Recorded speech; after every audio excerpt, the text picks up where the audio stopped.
todo ang suporta ng billionaire businessman na si Vincent Co, boyfriend ng aktres na si Bea Alonzo, sa negosyo nitong Bash Manila na kamakailan ay nagkaroon ng matagumpay na warehouse sale.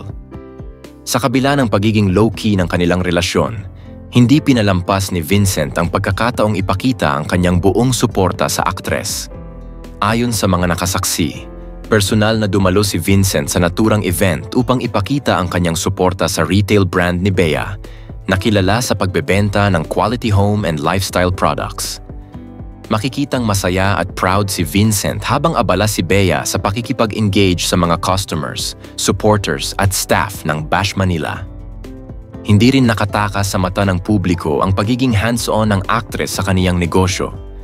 Isa sa mga dahilan kung bakit patuloy itong lumalago.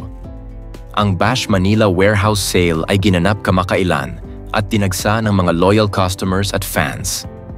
Ipinakita nito na bukod sa pagiging isang matagumpay na aktres at vlogger, isa ring business-minded woman si Bea Alonzo.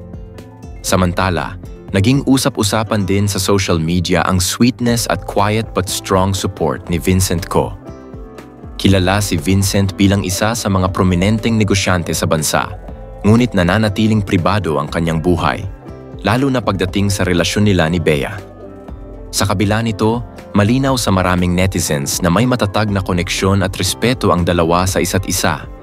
Isang partnership na hindi lamang sa personal na aspeto kundi pati na rin sa pangkabuhayan. Patuloy na pinupuri si Bea hindi lamang sa kanyang mga proyekto sa showbiz, kundi pati na rin sa kanyang pagiging aktibo sa larangan ng negosyo.